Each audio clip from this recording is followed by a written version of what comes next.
Hey guys, it's Chris. If you've got yourself a shiny new E2 and you need a communicator, that SC2 by Schuberth will plug and play, and I'll show you how quick and easy it is to do that install right now. All right, one of the advantages of the E2 is that the wiring and the speakers and the FM antenna are actually built into the helmet itself straight from the factory. Makes the install for the communicator super easy. All right, so let's look at what's in the kit. All right, so the Schuberth SC2 is basically the Sena 50S. And so in the box, we've got some instructions and some cautionary information, and we'll keep that aside. We've got a battery pack, which is that piece right there. And we've got a keypad, which is that piece right there. You'll note the battery pack has connectors for the antenna, and the communicator has a tab that you're going to need to remove in order to allow the battery to begin to work. In addition to those main pieces, you have a charging cable. We have a microphone. It's kind of a mini boom microphone. We have a couple of extra wind noise blocking cushions for the end of that microphone. And then we have an extra battery. That battery is a replacement for the keypad battery, which should last you about 1.5 years, is what Schuberth and Sena are saying about the longevity of that battery that's in here. All right, we'll just set that aside. First up, let's do our keypad. There is a cover right here, which is where our keypad is going to live. And then on the back, another cover which covers the port where the battery pack and antenna are going to plug in. And if you look closely, there's kind of a little bit of a groove right at the back of this. You're going to lift it up. Now we're going to push it with our thumb, and that just slides right back. And that's that piece right there. Control pad goes on in the same way, and we're going to then slide it forward as we push it down. That's it. Then on the back of the helmet, we're going to need to take that little door off. Just slide that in, it clicks, and that comes right off. And actually, in order not to break this cover, you don't want to pry it, you just want to push it in. And then inside of here are two little connectors. Now if you just pull on the wires themselves, so that's those two little connectors right there. There's that little plastic tab that's holding on so it doesn't move around too much. We take the little covers off, the connectors, we can connect our communicator. And they're opposite male-female, so it's impossible to connect the wrong wire.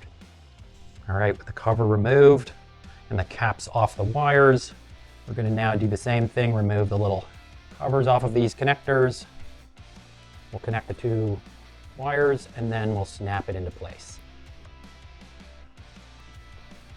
And those little connections actually click when you push them into place. And if you just tilt them, they'll tuck in under this edge of the helmet. And hook it on top and push it down on the bottom until it clicks. With the battery pack installed, the keypad installed, the last thing we're going to do is open the front of the helmet and get that little boom microphone added. All right, so right in the corner here, there's a little rubber cover. Just going to pull that out. It just wiggles out. All right, grabbing the boom microphone, we're just going to slide that in there.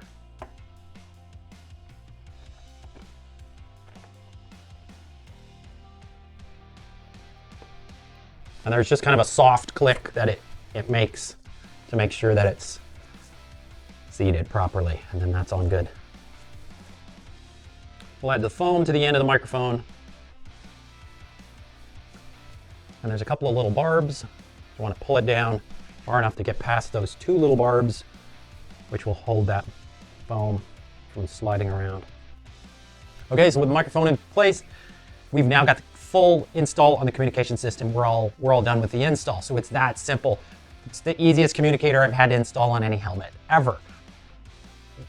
Essentially, the SC2 is the Sena 50S. And so as a result, you've got Mesh 2.0, unlimited connections. If you leave your communication group open, if you set up a group, you can set up to 24 people inside that group. You also have Bluetooth capabilities, but then you're limited to 5 fellow riders, and you've got built-in high-def speakers. But the really cool thing about this setup is that now you've got Siri, and if you're used to Siri or the Google equivalent, you can basically say, hey Siri, and ask for assistance, information, or place a phone call, which is a distinct advantage when you're on a motorcycle. And anyone who was reluctant because the SC1 was quite limited, the SC2 is a full-on high-performance communicator. So you don't have to worry about you're giving up performance with the E2 because of the built-in setup. You really are getting a full-function communicator as part of the package.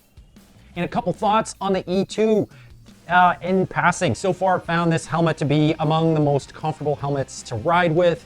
It's obviously infinitely more convenient than a stationary chin bar type helmet. The helmet itself will remember where you leave your face shield. So if you like to ride with it cracked, regardless of whether you bring that chin bar up or down as many times, it's going to stay cracked just as you left it. The visor is removable. It's also adjustable to 3 different positions. There's a couple of little locks here. You just drop them down and then you can adjust the visor, lock it into place. You remove the visor, obviously, and then basically you've got yourself a C5, which is a great helmet. Airflow is really good in terms of just getting that air through the helmet. So it's actually quite good, which adds to the comfort level. The helmet itself comes with a pin lock shield so that if fogging is an issue, you can leave that in there. I took that out. I tend to like to ride without a pin lock shield in there. And another thing I like about the E2 is that you've got that convenient drop-down visor, which as in a super sunny situation, there's nothing quite as good as a drop-down visor to adapt on the fly as you're riding. Certainly there are transition shields that will darken with the sun, but they're never quite as dark as a drop-down shield like this. The vent on the top is huge and easy to use with gloves on. Big vent coming out the back.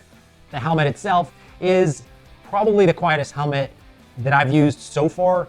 It's got a really well-designed neck roll, which stops any wind from coming into the helmet, but it also has straps that go from your chin strap and they connect to the back, so which keeps that neck roll in place and also provides a higher level of security in a fall because it keeps the helmet from rolling and moving and provide an additional layer of stability for the helmet so the helmet doesn't come off and doesn't move around.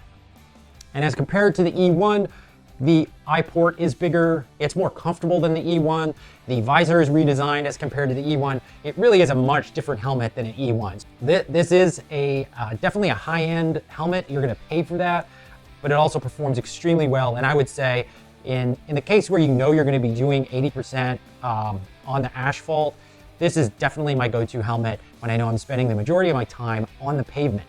There are other helmets like the Climb or the Arai that I like better when I think that I might need to go with goggles. So when I'm more focused to off-road riding, I may not choose the E2, but when I'm doing, the really long trips where I know I'm traveling a lot of roadways and even dirt roads, the E2 is a great go-to helmet for that kind of application. All right, guys, with the SC2 installed, I can't wait to get out on the road and use Siri to access the voice controls on my new communicator.